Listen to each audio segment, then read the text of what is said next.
Here are today's headlines. The Supreme Court is urged to intervene in the dispute over the suspension of overall Deputy Ombudsman Melchor Carandang. The Philippine National Police insists the arrest of NDF consultant Rafael Bailosis and his companion were not politically motivated. A high-end resort in Boracay is razed by fire for 3 hours. And Baguio City blooms once again with the opening of the annual Flower Festival. Good day, I'm William Theo. And I'm Pia Rosas Morato. Welcome to the PNA Newsroom.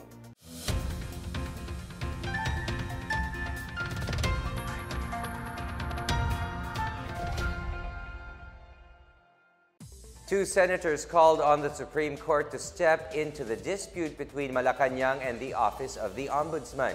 They said the SC is the appropriate arbiter to interpret the suspension of overall Deputy Ombudsman Melchor Carandang.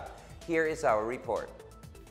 Two senators urged the Supreme Court to intervene and resolve the conflict between Malacanang and the Office of the Ombudsman over the suspension of overall Deputy Ombudsman Melchor Carandang. Senate Minority Leader Franklin Drilon warned that there could be a constitutional crisis that could rise from the clash between the Malacanang and the Ombudsman. Drilon said that if it believes that President Rodrigo Duterte can suspend Carandang, Malacanang can file a petition for mandamus with the Supreme Court to compel Ombudsman Conchita Carpio Morales to implement his suspension. Another option is that Morales and Carandang can file a petition in the Supreme Court to set aside Malacanang's suspension order and seek a temporary restraining order. Senator Francis Escudero echoed Drilon, saying it was the best course of action on both parties. Escudero said taking the case to the High Tribunal will not exacerbate the dispute on jurisdiction and the enforcement of the suspension order. He expressed hope that the SC can bring the issue to a close to prevent a constitutional crisis. The Office of the Executive Secretary formally charged Carandang with grave misconduct and grave dishonesty for misuse of confidential information and disclosing false information on the alleged bank transactions of the president and his family. Carandang was also put under a 90-day preventive suspension. Morales said that her office would not implement Malacanang's suspension of Carandang, calling it a breach of the Ombudsman's independence. For the PNA Newsroom, I'm Philane Cervantes. The Philippine National Police allocated 334 million pesos for the acquisition of body cameras needed by its operatives. PNP Director General Ronald De La Rosa said the fund for the body cameras was under the PNP's 2018 budget. De La Rosa said that all interested suppliers or companies were invited to participate in the project. These body cameras will be used by police operatives involved in anti-drug and other operations. The PNP chief, meanwhile, spearheaded the presentation and blessing of new vehicles and equipment at the National Capital Region Police Office headquarters in Camp Bagong Diwa, Taguig City. Items handed over include new vehicles, submachine guns, communication equipment, night vision goggles, global positioning systems, body armor, and bomb-sniffing dogs. These equipment are acquired through the PNP 6.4 billion peso Capability Enhancement Program. In a show of strong ties with the Philippines, Russian officials turned over in-kind donations for evacuees in Marawi City. Russia expressed its commitment to help the Philippines as the country deals with natural disasters and threats such as terrorism. Here is our report. In a ceremonial turnover of donations from the government of the Russian Federation to the Philippine government coursed through the Department of Social Welfare and Development, dedication to help and commitment to strengthen relationship reigned all throughout as strong ties are fostered between the two countries. With the enduring fight against terrorism, Russian Ambassador Igor Anatolyevich Kovev underscores the Russian government's role in continuously allocating humanitarian assistance and advancing new materials to the Philippines. And that's why we fully understand the sufferings of the people of Marawi City, your feelings, and we fully understand the urgent big need of support. So please consider this donation not a donation only from the government of the Russian Federation. First of all, it's a donation from the bottom of the Russian people's hearts to the Philippine people, to all Filipinos and Filipinas. We fully support, I'm saying again, your struggle against terrorism. And apart from this donation, our country is ready to support the Philippines in many other fields, including defense and security, education. We are ready to share our experience, how to efficiently cope with the terrorist threat. Because we know very well, no country, big or small, it doesn't matter, no country is able to efficiently address, to eradicate terrorism on its own. He added that their government is open to access imperative resources to purposely send in the Philippines for utilization of any emergencies caused whether natural disasters or armed conflicts.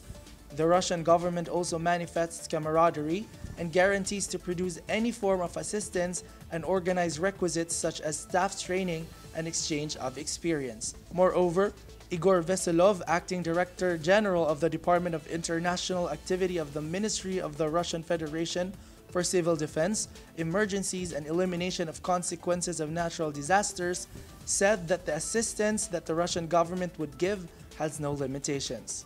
Further, he said that they can possibly be administering training to the people and guarantee that there are some amount of construction materials that will be provided to alleviate the problems in fast-tracking the reconstruction of Marawi City. Our aid is to organize in the minimum time to move help to the people, to organize some filled places where people to live can, and to give them first aid. And then also maybe some help in the reconstruction. You know that with our humanitarian aid there is some amount of construction materials for the first time to help people. For the Marawi. Yeah. Meanwhile, Department of Foreign Affairs Undersecretary Ernesto C. Abella uttered words of appreciation to the kind gesture of the Russian Federation. He said that they will continue to increase mutual awareness to both governments. Abella expressed that the Philippine government is open and welcome to support the relationship, especially in facing the global fight against terrorism. They have said that whatever assistance that they extend will have no conditionalities. And so that which serves the Philippine interest is going to be under welcome consideration. For PNA Newsroom, E.G. Lacre, Philippine Information Agency. Hotels, island resorts, lodging houses, and the likes in Palawan were urged to help in documenting and monitoring cases of child abuse and prostitution. In a resolution filed to the Sangguniang Panlalawigan Board member David Ponce de Leon, tapped these establishments to strictly monitor if any child is being trafficked for prostitution. He said prostitution is apparent in the province, but law enforcement has done little or nothing to stop it. He added that civil authorities recognize prostitution as a social concern, yet there are those who even take advantage of the issue. He further said that although the sex industry is likely to grow alongside urbanization and tourism, it was also the responsibility of accommodation establishments to ensure that no life of any child was exposed to danger.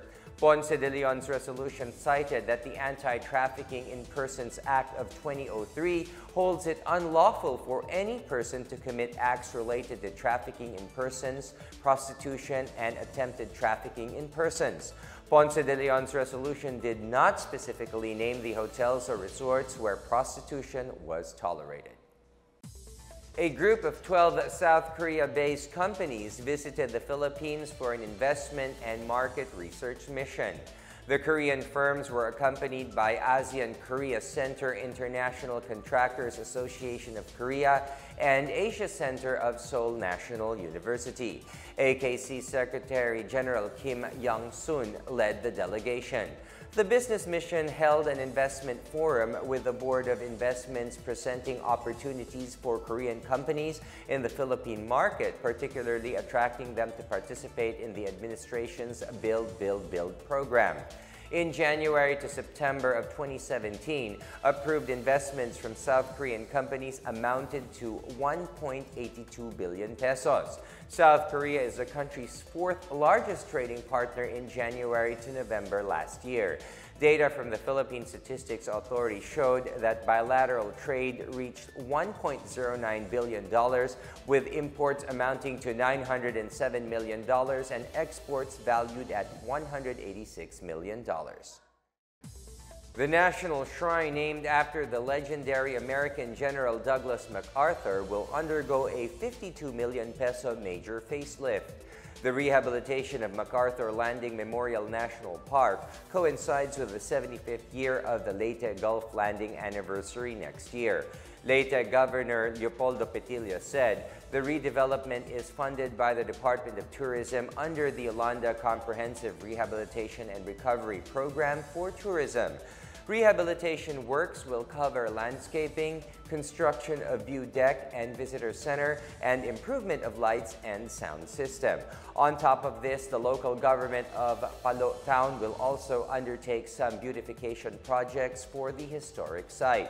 Aside from the rehabilitation of the historic landmark, the local government will also implement improvements at the nearby government center, such as the installation of solar-powered streetlights. The MacArthur Landing Memorial National Park commemorates the landing of MacArthur at Red Beach on October 20, 1944, as well as the Battle of Leyte Gulf during the liberation of the Philippines from the Japanese. Still to come, the Philippine National Police insists the arrest of NDF consultant Rafael Bailosis and his companion were not politically motivated. A high-end resort in Boracay is razed by fire for 3 hours. These and more when the PNA Newsroom continues.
Indigenous peoples leaders of Mindanao have expressed their solidarity in supporting the Duterte administration's 10-point socio-economic agenda, especially on matters concerning peace and development.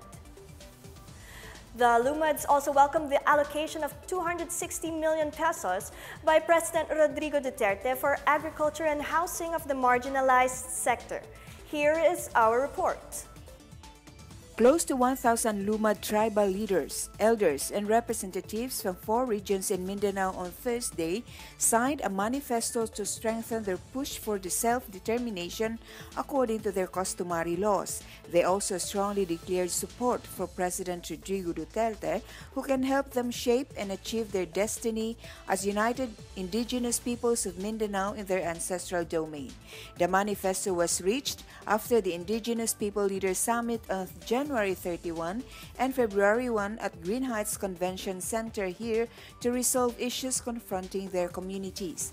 The summit was aimed at providing the Lumads a venue to air their concerns to the national government. According to them, the struggle and fight for self-determination is based on their customary laws, cultures, and traditions passed by their ancestors that are deeply rooted in their communities. In the manifesto, they vowed that they will not fail President Rodrigo Duterte in his peace and development program spelled out in the administration's 10-point socio-economic agenda. In his speech, Duterte expressed his commitment to help the Lumads improve their lives. He has allocated 100 million for agricultural assistance and 160 million for housing if they want to relocate to an urban area. He assured them of more assistance for health, education, jobs, and opportunities to become members of CAFGU. For the PNA Newsroom, I'm Lilian Meliehor. The Philippine National Police maintained that the arrest of peace consultant Rafael Bailoses and his companion were not politically motivated. The two were arrested following reports of sightings of armed suspicious men. Here's our report. Philippine National Police Director General Ronald de la Rosa said there is nothing political with the arrest of National Democratic Front of the Philippines or NDFP peace consultant Rafael Bailoses and companion Roque Guillermo. De la Rosa said Bailoses' arrest was a product of an intelligence operation during which he was caught illegally carrying a firearm. Regarding militant claims that the arrest of Bailoses and his companion is a persecution among leftist elements, De La Rosa said that they are just fulfilling their mandate. The CPP, NPA, NDF, and its affiliates have been branded as terrorist groups in response to the atrocities of the New People's Army. Bailoses and Guillermo were arrested at Aurora Boulevard corner Katipunan Avenue, Quezon City, around Wednesday afternoon in a joint operation by police units as well as PNP and AFP intelligence groups. Police said the operation was a result of information received by the CIDG that two armed and suspicious-looking persons were sighted at the boundary of Manila and Quezon City. Among the items seized from the two include 2 caliber .45 pistols, 14 bullets of the same caliber, 2 magazines, assorted cell phones, and documents. Bailoses and Guillermo were apprised of their constitutional rights and are now under the custody of NCR-CIDG prior to their inquest proceedings before the Quezon City Prosecutor's Office. For the PNA Newsroom, I'm Rom Dulfo. Investment Bank Nomura has predicted a 6.9% growth for the Philippine economy this year. Malacanang attributed the positive growth forecast to reforms brought by the train law. Here's our report. Malacanang welcomed the prediction of Nomura, a leading security and investment banking company in Japan, that the Philippines' economic growth will hit 6.9% in 2018. Presidential spokesman Harry Roque said the palace attributes the Global Investment Bank's positive forecast on the full implementation of the first package of tax reform for acceleration and inclusion or train by the administration of President Rodrigo Duterte. The package will support the increase in public infrastructure spending and regional development through that will form efficient network of engines of economic growth. The Philippines' gross domestic product hit 6.7% in 2017, securing its place as one of the fastest-growing economies in Asia. The economic growth was within the government's target of 6.5 to 7.5% for 2017. Meanwhile, Roque said the train law will have minimal effect on agricultural products, particularly those coming from Baguio and Benguet, the country's main suppliers of highland vegetables. Duterte signed into law the train aimed at making tax system fairer and simpler, as it will increase take-home pay and bonuses of workers with an annual salary of 250,000 pesos. The new law, on the other hand, will increase excise tax on sugar sweetened beverages and cigarettes, petroleum, and automobile tax. For the PNA Newsroom, I'm Chris Crismundo. The Philippine Stock Exchange Index closed in the negative Thursday, along with the peso following last-minute selling affected by risk-off attitude ahead of the official U.S. non-farm payrolls January 2018 report on Friday. PSEI was mostly up during the day but closed 25.29 points lower. However, the broader all shares managed to rise by 0.12% or 6.09 points. 5 of the 6 sectoral indices tracked the main gauge, with mining and oil leading the decline. Only the property gained during the day after it rose 0.46%. Meanwhile, the peso finished the day at 51 pesos and 58 centavos, down from its 51.29 close a day ago. A trader said the greenback was driven by expectations for more increases in the Federal Reserve's key rates. The currency pair is seen to trade between 51.30 and 51.50 Friday. A fire razed a high-end resort on the northern part of Boracay on Wednesday night. Fire Inspector Lorna Parceliano of the Bureau of Fire Protection, Boracay, said the fire hit Nami Resort in Sitio Diniwid in Barangay Balabag, which lodged at 10:20 p.m. Volunteer firefighters in the island assisted in putting out the blaze. The fire was declared under control around 12:40 a.m. or nearly 3 hours after it started. Estimated damage is pegged at ₱1 million. The cause of the fire is still being determined by the BFP. Parceliano said the fire spread easily because the majority of the resort is made of native materials. She said it also took time for the fire brigade to reach Nami because of its uphill and secluded location.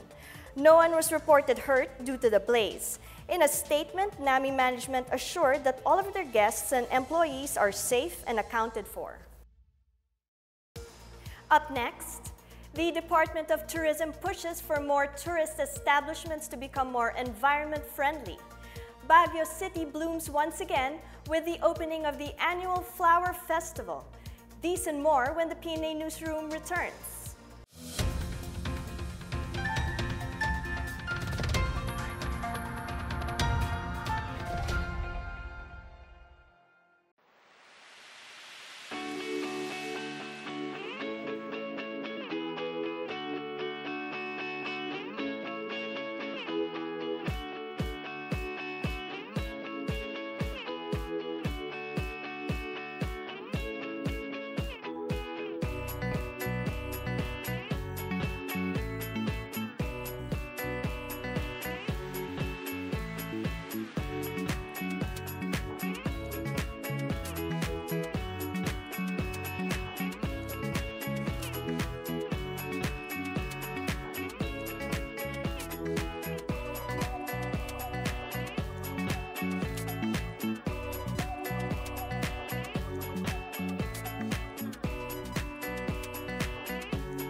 The Department of Tourism is seeking an 80% increase on tourism-related establishments going environment-friendly in the next 10 years.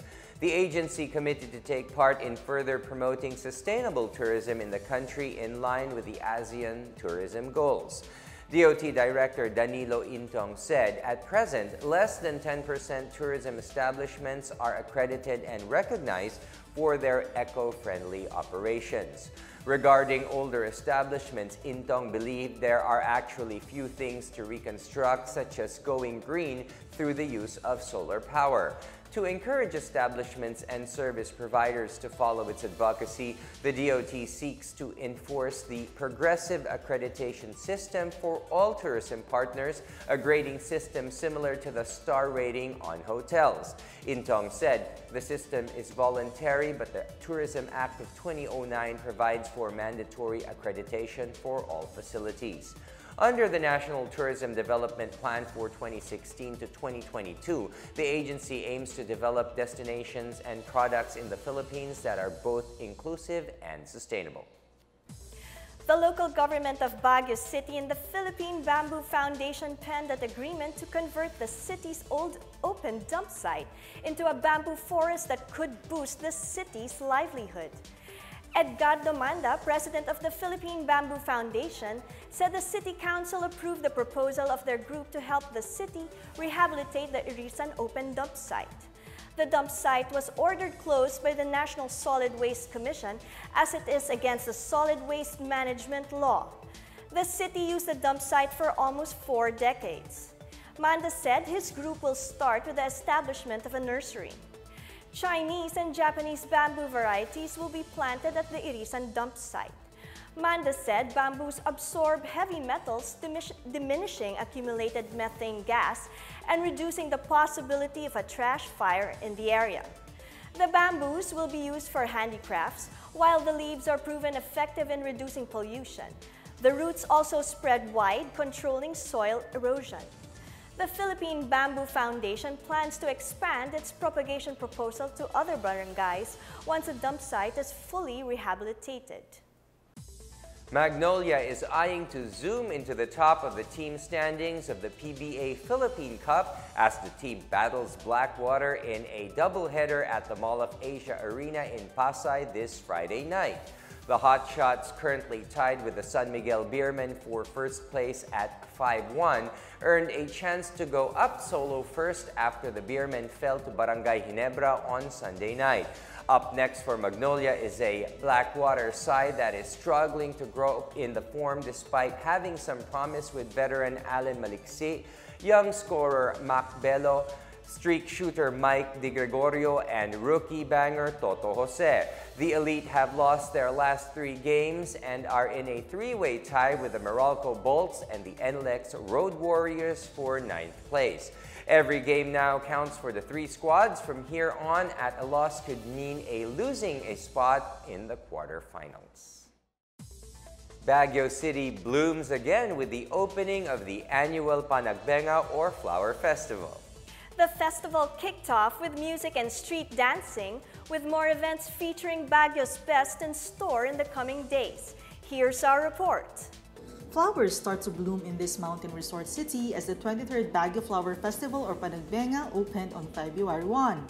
The festival will run until March 4 with highlight grand street dancing and float parade on February 24 and 25. Carrying the theme Celebration of Culture and Creativity, the city government and the Baguio Flower Festival Foundation aim to showcase the best of the Cordillera. The theme is in line with the city's inclusion in the UNESCO Creative Cities list in 2017. Panagbenga, derived from the Kankanaey word which means blossoming, opened with a parade from Upper Session Road towards the Baguio Athletic Bowl, leading to the showdown of the elementary category of the drum and lyre and street dancing competitions. The top 8 elementary schools in Baguio will compete against each other in their native-inspired and flower costumes, playing and dancing marching music and the Panagbenga hymn set to the Ibaloy Bindian rhythm. The opening also saw the Camp 6 Elementary School in Tuba, Benguet, and for the first time in 23 years since the first staging of the festival in 1995, street dancers from 16 barangays who represented the 3 districts of the 128 villages in the city, some of them senior citizens.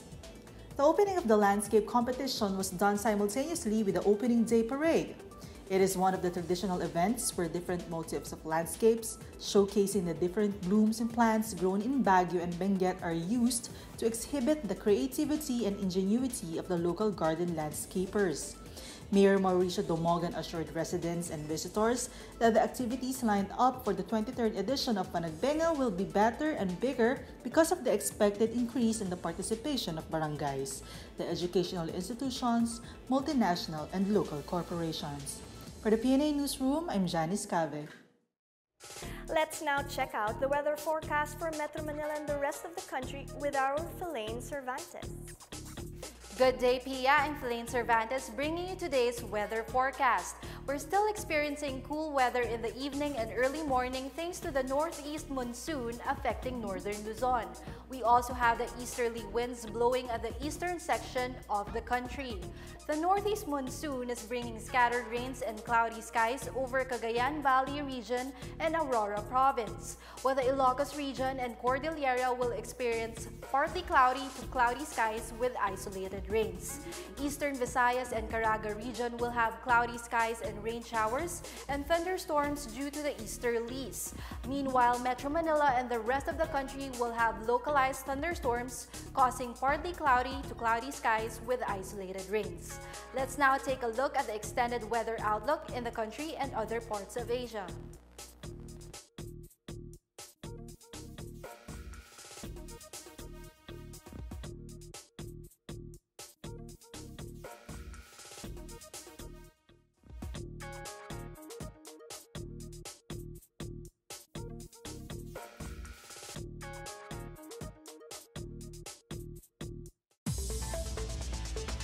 Military and police officials presented 32 former communist rebels to Sultan Kudarat Governor Pax Mangudadatu as part of the government's reconciliation program.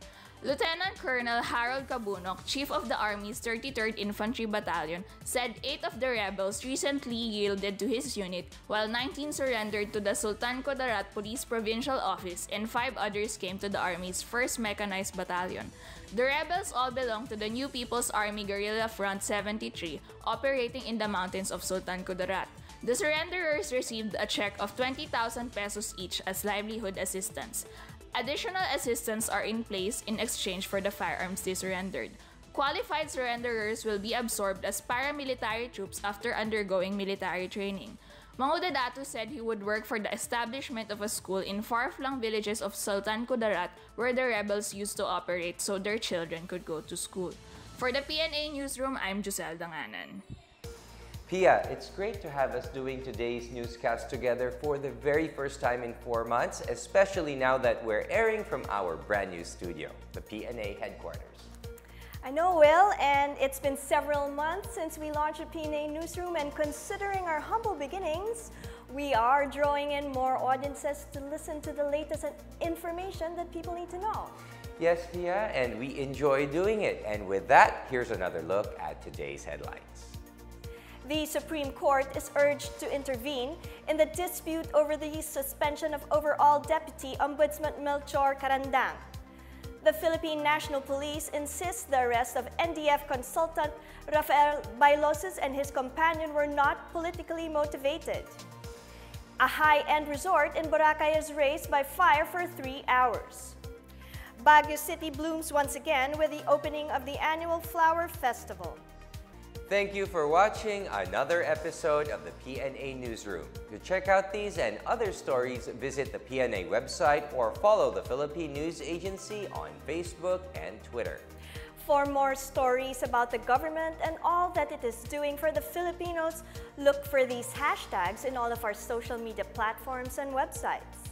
And that's your daily dose of the hottest news and the latest information that you need to know from the PNA Newsroom. I'm William Theo. And I'm Pia Rosas Morato. Good day.